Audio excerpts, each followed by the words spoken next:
What's going on, YouTube world and YouTube tribe? Welcome back to LilBigMan Gaming, bringing you that's WrestleMania, as they like to call it, Smackdown review. I had to suffer through this one because this one was whew. It was just like everything was bad, but it was some things that wasn't too bad. They started off with the Andre the Giant Battle Royal Memorial, whatever they call it. Thing is about that being on Smackdown is kind of weird because this started off as a WrestleMania event, and now it's just a thing they do before WrestleMania, along with the all the Fame ceremony, I might add. First, they sold everybody in the ring, so I thought the match was getting ready to start, but then they go back to show the promo promo package for Andre the Giant and why this match supposed to mean so much. Then they got the match started. So the first match of the night was the Andre the Giant Battle Royal, and it was okay. It has some star power to it. Dolph Ziggler and Finn Balor got to do entrances while everybody else just was in the ring and off screen. Did they entrances off screen or just came into the ring all at the same time?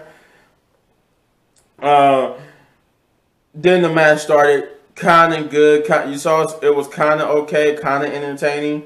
But in the end, Mr. Moss here, Baron Corbin's protege, not an air quotes, ended up winning the match, making him and Baron Corbin, since they in the stable together, winners of the trophy. The only thing I had a problem with is that the trophy in the match itself, while it's meaningful because it's after Andre the Giant, I think to me they don't do it enough service because it's supposed to be about Andre the Giant. It's supposed to be something. It's supposed to mean something, and it don't. Because I never see, except for Baron, he did get pushed a little bit into the Money in the Bank contract, but then he didn't do nothing with it and ended up being one of those people who basically cash in and don't become champion. So it's like and to me that was the last time they actually gave a push to somebody that wanted, but it really was nothing. I mean, it really don't mean nothing. Ricochet versus Angel Garza versus Humberto Carrillo was the second match of the night, and that was kind of one of those matches where it wasn't spectacular, but it was one of the better things about tonight. It wasn't bad, but it was like the best way I could put it. It was like, for me, it was like the only match I actually focused on for real. Like when I watch SmackDown or Raw, I focus. But if the match is not good, I'm focused, but I'm on my phone or I'm doing something else. But I'm focused enough to know how to give this a review. So that's to give you an idea how I watch wrestling when it bores me. I'm focused on it. I know I can still tell you who won and if the match was good or not. But I'm not too focused where I could just do something else and still come back and be like, oh, okay, that's what happened. You know, and unfortunately, this was that type of episode, but I'm digressing. Yeah, Ricochet and Angel Garza, they had it was, like I said, it was a good match, not the superb, but I can't talk. Not the superb, spectacular match, but it was a good match. Ricochet ended up winning, retaining, and it was still like, it was just cliche because, you know, it was Angel Garza and Humberto Carrillo. They both heels who are a tag team, and the whole story is could they work together, when they going to turn on each other, because it was obvious that it was going to turn on each other because only one could win. And it wasn't even, it didn't even do nothing for me when they did turn on each other and argue because obviously it was going to happen. The next match was Sasha Banks and Naomi versus Queen Zelina and Carmella, and didn't even realize, like, I zoned in and out and barely called it. So it wasn't a really good match because it was only like 3 to 5 minutes, and Sasha, and it was like, I know this because you blink, it's almost like you blink and you miss it type thing, where they started the match, they came out, did their thing, and that's, Sasha and Naomi won. The more and more they do this, the more and more I care less about the SmackDown. Like you said, I always say this, SmackDown, the WWE Women's Tag Team title picture, because it's just not there. It's just not. They don't do enough to make it mean something. They just throw, because they always throwing people together to be in tag team, because they don't know what to do with them, because they don't know, because they can't keep them in the title picture, because they only want to focus on this and that and that.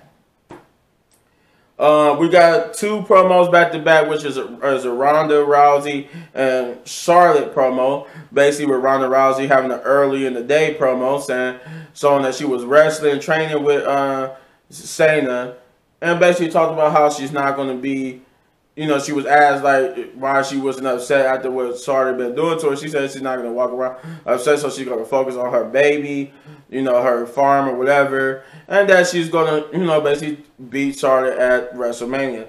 Charlotte turns around and just basically says she's going to beat Ronda at WrestleMania, but then talk about how basically men want her and men want to beat her.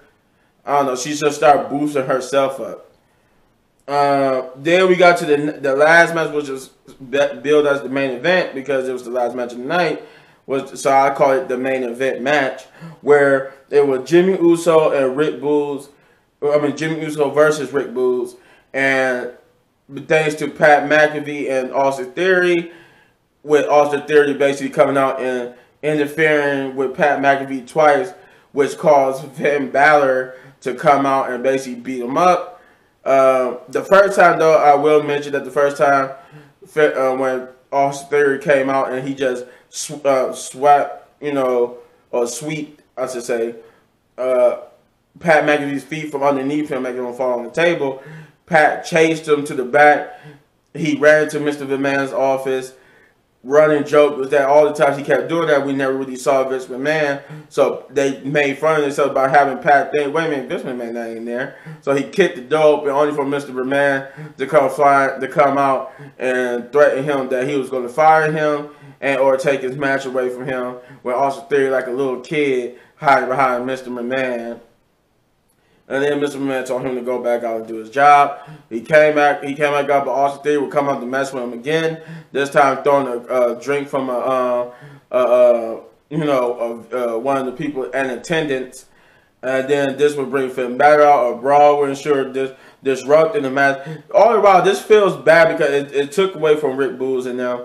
And this ended up becoming a 6-man tag between Rick Boogs, Shinsuke Nakamura, Rick Boogs, and Finn Balor versus Austin Theory and the Usos. It was kind of sort of good, but it just was bad because this is the second time that Finn Balor lost because he got pinned by Austin Theory. Then we move on to Happy Talk, where Baron Corbin and Moss basically celebrated Moss's win, taunted Drew McIntyre, made an unsavory joke about Drew McIntyre's mother. Drew McIntyre came out, threw a chair at Baron Corbin's head, took back his sword, destroyed the ring, destroyed the Happy Talk segment, and basically set up some pyro to end the show. This all felt rushed because they had to get to the Hall of Fame ceremony, which was immediately after SmackDown. They kept telling you that. But overall, this episode of SmackDown gets a 5 out of 10 big ups because it was just wasn't really that entertaining, I mean, it was boring throughout. Like I said, maybe the Ricochet match, maybe this last match was kind of okay, but everything else was just boring. Really didn't do anything. Like, even Charlotte and Ronda's promo didn't really do nothing for me. But hey, that's me. Let me know in the comments down below what you thought, though. How you felt about this episode, because this was the worst go-home episode for a pay-per-view, let alone WrestleMania, that I've seen. And if you enjoyed this video, then hit that button right there in the upper right corner for all of my WWE reviews. And if you enjoyed this video so much you want to support the channel, all you gotta do is hit that like, subscribe, share, hit that notification button. Do all those great things because it helps me and by letting me know that you want to see more videos like this, and I could bring you more videos like this. As always, hit any one of these videos for more of my amazing content, but don't go anywhere. Got some reactions and maybe that Morbius review coming up next. Peace.